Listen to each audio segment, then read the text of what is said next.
Дами и господа, добро вечер. Прво пролетно издание на ова шоу. Во овие моменти расцветува 41-то издание на Рапорт со Јофе. За почеток, една информација за сите оние кои имаат фирми. Централниот регистар бара од вас да пријавите имейл адреса, односно адреса на вашата електронска пошта. Првично рокот беше до 1 април, до која пријавувањето требаше да биде бесплатно, а според законот подосна за секое пријавување ќе требаше да си платите по 500 денари и за непријавување казните се и до 1500 евра. Сега докога е фати паника, не се секирајте, рокот за пријавување бесплатно е продолжен. И се разбира кога го имате ова во предвид, а и кога ќе ги тргнете казните на страна, единствено што може да кажете е имейл. Тоа бе централен регистар, бе срце мое, бе. Конечно земја води напред во чекор, со времето сме дигитализирани, поврзани со интернет, глобалното село. Нема потреба од чекање по шалтери, се оди преку имейл сега. И овој среден дигитализиран филм оди уште малку. Се до моментот кога дознавате дека за да ја пријавите имейл адресата, сепак ќе мора да појдете на шалтер и да пополните пријава, што всушност е лист хартија, а имейл адресата да ја напишете со пенкал. Не можете да пријавите имейл адреса преку имейл. Тоа му доаѓа исто како да го смените телефонскиот број и наместо да му се јавите на Вујче во Америка и да му кажете да го запише новиот број, да фатите 2-3 авиона и да појдете во Америка да му го соопштите. Или пак тоа му доаѓа исто како од партија да ве пратиле на погреб кај вас со партиес, а вие да појдете кај погрешен погреб, кај друг мртовец и таму да држите говор за тоа колку тој дал голем предонес за партијата, додека семејството зачудено ве гледа. Добро да не е исто, ама морав да го споменам. Да, неверојатно, неверојатно. Океј, одиме понатаму. Сигурно се забележале дека ние во А1 обожаваме да зборуваме за работата на власта. Посебно сме добри кога се работи за критики и за белешки. И баш затоа е уште поубаво кога ќе добиеме повратен одговор од луѓето од власта. Знаете, одговор со факти, аргументи, докази. Тоа се случува постојано. Одиме во продолжение со два такви примери. Првиот, вице-премиерот Васко Наумовски. Еве како тој зборуваше минатата недела пред Комисијата за надворешни работи на Европскиот парламент во Брисел. Во Македонија, како и во сите други земји, сите правни субјекти имаат обврска да плаќаат данок. Управата за приходи во последните 5 години изврши контроли во повеќе од 90 медиуми.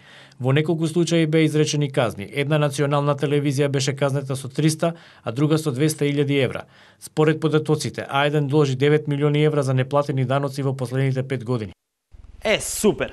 Прекрасни информации, господине Наумовски. Уште да не објасневте од кај ви се таквите податоци, па сите среќно да си живеевме. Јас реков според податоците со кои што располагаат надлежните институции, а беа објавени на повеќе медиуми, од таму се тие информации кои што јас ги имам добиено од страна на медиумите. Колку има данок А1 платено или не платено, тоа ќе си кажат соодветните органи, управата за јавни приходи во соодветната даночна постапка. Так, супер се до тоа.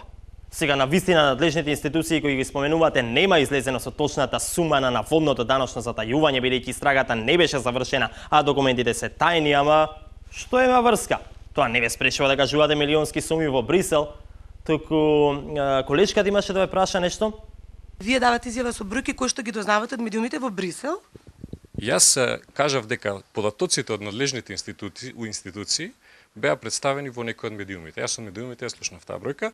Многу нормално. Сите прават така. Пуштаат телевизор, чекаат да видат што ќе кажа на телевизија и после го пренесуваат тоа. Дали било во Скопје, дали било во Брисел. Впрочем, не знам дали слушнавте од медиумите, ама Обама исто така на телевизија слушнал дека ќе го напаѓале Гадафи. Да, си седел така дома во бела на куќа, обтегнат пред телевизор, чекал да почнат лисијата да паѓаат, кога најнаш на CNN кажале дека Америка ќе напаѓала Либија. И на CNN ги пуштаат лисијата. И што да прави човекот? Ги совлекол пижамите, облекол одело и правец во Пентагон. Да им кажа што слушнал на телевизија. Натаму ја знаете приказната. Туку друга работа ме интересираше мене, господине Наумовски, а и за ова им кажавте туку, што е со други работи што ви кажуваат по телевизии. Кога веќе сте биле во Брисел, сте можеле и друго да им кажете. Например, им кажавте дека Фикрет е бремена и очекува принова и дека Джеврие предвидуваше дека ќе биде девојче, ама многу се разочара кога докторката им кажа дека ќе добијат син. Утре да Джеврие. Да, мислам дека ова се многу важни информации кои треба да им ги соопштите во Брисел, бидејќи сите за нив видовме и слушнавме на телевизија. А ако планирате да одите во НАТО, вие или кој да е друг од владата, не заборавајте да побарате помош за господинот Полат Алемдар. Нему е лесно ни нему. Сам се бори против терористи. Да, вице-премиерот Наумовски беше првиот пример на функционерот власта кој со факти, аргументи и докази ни враќа на нашите критики. Реков дека ќе имаме уште еден таков пример и нормално еве го продолжение. Кој друг ако не премиерот Груевски? За почеток се враќаме 9 месеци назад. Да се подсетиме како премиерот уште тогаш со цврсти аргументи одговараше на критиките. Денеска утрински вестник е истиот, ама има и меѓуни кои стана поголеми партиски мегафони на Бранко Царенковски на СДСМ. Но во СДСМ забораваат дека и народот ги научи овие трикови и со голема резерва и потреба за проверка гледа на сите информации кои доаѓаат од ваквите медиуми ставени на располагање на Бранко Царенковски. Да. И сега ја имаме пуштено повеќе пати во текот на изданијава на емисијава, но секогаш е добро да се повтори, бидејќи како учевме, повторувањето е... Така, повторувањето е мајка на знаењето. А нели, знаењето е сила, знаењето е моќ. И токму затоа секогаш е добро да ја повториме ние. А кога ние ќе заборавиме, тука е премиерот да ја повтори и да ја каже уште еднаш. Таа чест ја имавме и минатата сабота.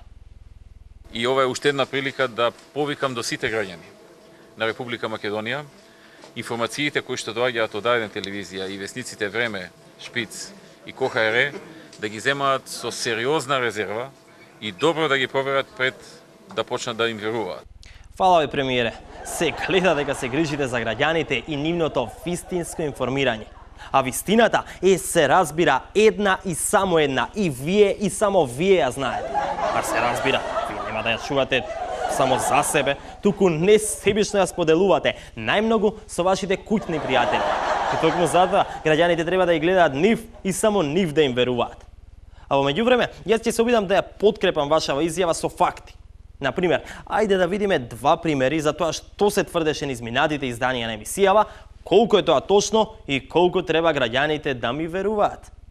Првиот пример, од вашата посета на Вашингтон од минатиот месец. Еве што направи во емисијава од тоа. Сакам да го изразам задоволството што во овие 2 дена ми беше дадена можност да се сретнеме со многу високи функционери на Соединените Американски држави и да разговараме за Република Македонија, за односите меѓу Америка и Македонија, за прогресот што е направен и за едината се разбира. Она што можам да го кажам е дека имавме средба вчера со господинот Гордон Браун. Премиере, се до тоа супер, ама како да ви објаснам? Ви го кажам ова да не ме сватите погрешно. Ај вака ќе пробам. Знаете, Гордон Браун е поранешен премиер на Велика Британија. А вие се сретнавте со Филип Гордон, американскиот помошник државен секретар задолжен за Европа и Евроазија. Сега, да не испадне дека јас знам подобро од вас со кого сте се сретнале, ама... Ете, почитувани гледачи, ова беше извадок од едно од претходните изданија на емисијава. И се разбира, како што ве подучи премиерот, ова што го кажав, треба да го земете со сериозна резерва и добро да го проверите пред да почнете да му верувате. Од кај знам јас со кого се сретнал премиерот? Можеби на вистината му бил Гордон Браун. Појде на кафе кај Хилари Клинтон. На кафе, а? И треба сега да го известам Бил. Ако ќе подразмислам, зошто да го известувам, кога можеше тој со Моника... Тоест, изгледа забегав малку со муабетов. Одиме со вториот пример, за нешто што е кажано во емисијава, а кое вие треба сериозно да го проверите пред да почнете да му верувате. Пред 2 недели зборувавме за пренаменувањето на зградата на поранешна Југобанка, која во Карабина, во место каде ќе се смести Министерството за финансии. Да се посетиме на тогашното мое тврдење. И уште еден поглед на зградата. Имаме тука темел и лопати за новата зграда. Тоест, чекај малку, какви лопати, какви темели? Па зградата е одамна изградена. Зарем темел за фасада? Веројатно е некаква грешка.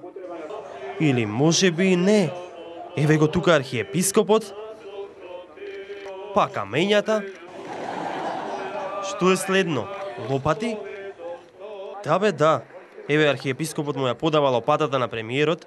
Тоест, вака требаше да звучи. Архиепископот му ја подава лопатата на премиерот. И да, на вистина фрлаат лопати на изградена зграда, бе.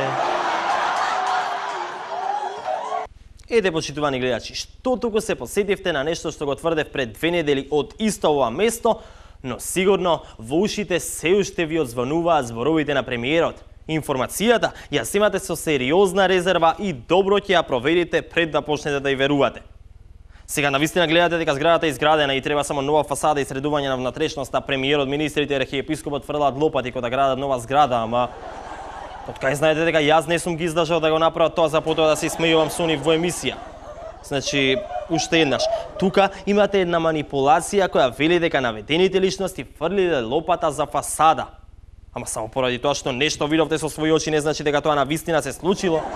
Навистина ќе се случи тогаш кога за тоа ќе известат куќните пријатели на Груевски кои имаат своји емисии или се уредници на вестите на медиуми кои не се наоѓаат на перонаков безброј.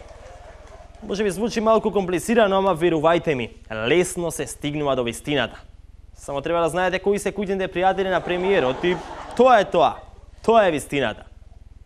Инаку, додека сме на темава, морам да ја споделам и фантастичната вест која донесува викенд изданието на вестникот Шпиц. Веста е сместена во рубриката Лажен рапорт и носи наслов Никола Груевски, нов претседател на СНМ. Како што пренесува Шпиц, кој остана без дел од возилата за дистрибуција и кој до ова стигнува со тешки маки и голем ентузијазам, премиерот Никола Груевски преседи уште една функција со која ќе раководи. Покрај тоа што е претседател на владата и претседател на ВМРО ДПМН, тој е и новиот претседател на Сдруженијето на новинарите на Македонија, а мандатот ќе му биде доживотен. Одлуката била донесена едногласно од сите новинари кои се членови на Сдруженијето, а дури до сегашниот претседател без проблем и со задоволство му ја отстапи. Според Шпиц, одлуката доаѓа под долготрајна анализа на изјавите на премиерот во која оценува работата на новинарите, а клучни за доделување на функцијата биле двете изјави кои ги слушнавте и во емисијава. Еве што вели Никола Груевски, новиот претседател на ЗНМ. Се уште не можам да поверувам дека јас сум новиот претседател на ЗНМ. Се во ова ми е навистина нереално. Да ми кажуваше некој дека ова ќе ми се случи, немаше да му верувам и ќе го прогласев за партиски мегафон. Но еве, навистина се случува. Премногу сум ви благодарен на сите вас добри мажи и жени кои ми ја дадовте оваа чест и верувајте, нема да ве изневерам. И понатака ќе продолжам да ја оценувам работата на новинарите и медиумите и ќе ги прогласувам за патриотски или предавнички. Па нема смисла граѓаните да бидат оставени да потпаѓаат во канџите на лошите новинари и медиуми без да им биде покажана светлината и вистината. Понатаму, можеби ќе направиме и работно тело чија работа ќе биде спалување на клада на новинарите кои не известуваат убаво, рече Никола Груевски, новиот претседател на ЗНМ. Прекрасно да се слушне ваква вест, дури покрај тоа што доаѓа од рубриката Лажен рапорт. Целиот текст во печатеното издание или на вебсајтот шпиц.com.mk или на фанпејџот на ова шоу на адресата facebook.com/нарапорт со Јофе. Премалку се посетивме на фрлањето лопати за фасада, во продолжение уште една приказна која вклучува лопати и камен темелник. Минатата недела премиерот Никола Груевски, градоначалникот на Скопје Коце Трајановски, архиепископот на Македонската православна црква господин Стефан беа повторно во акција. Поставија камен темелник и фрлаа лопати на нова катна гаража во близина на Цветниот пазар. Објектот би требало да биде завршен за 2 години, ќе има 2 ката подземја и 7 ката надземја. На приземјето ќе има деловни објекти, а на последниот кат ресторан. Сепак, нејасно е зошто рокот за изградба е дури 2 години, кога на терен можеше да се забележи дека подготовките за фрлање лопати се завршиле за експресно време.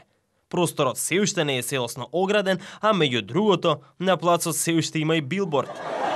И најинтересното, камен темелникот не беше поставен на местото на кое треба да никне катната гаража. Тоест, не беше поставен ни многу далеко од него, туку само малку подалеко, во тревникот веднаш до тротоарот. Знаете како е, секогаш е многу полесно да направиш дупка во трева, отколку во асфалт. Посебно, ако се ближат избори и лопатите не можат да чекаат. А и што има врска каде е поставен? Важна е неговата символика. Земјиште уште не е подготвено, уште асфалт тука за градење, а нема ниту заградено согласно законите. А видите, ние откако ќе биде избран изведувач на тендерот, ние гледаме што побрзо да го оведеме во работа. Значи, ова практично овој официјален почеток ќе треба да го мотивира и изведувачот да што побрзо почне со расчистување на земјиштето и со подготовката на овој теренот околу него. Значи, ова е во функција на неговата мобилизација. Така бе, градоначалнику, мотивацијата е секогаш важна работа. Што има врска дали проектот на вистина стигнал до фазата со лопатите. Колку побрзо фрлите лопата, толку побрзо фрлањето ќе излезе на телевизија. А на крај, тоа е најважно, нели? И бидејќи кажавте дека избрзаното фрлање лопати е за мотивација на изведувачот, јас би ви предложил да не застанувате тука и да продолжите и со други форми на мотивација. Например, можете секој ден да одите кај работниците и да им пеете песни по нивен избор.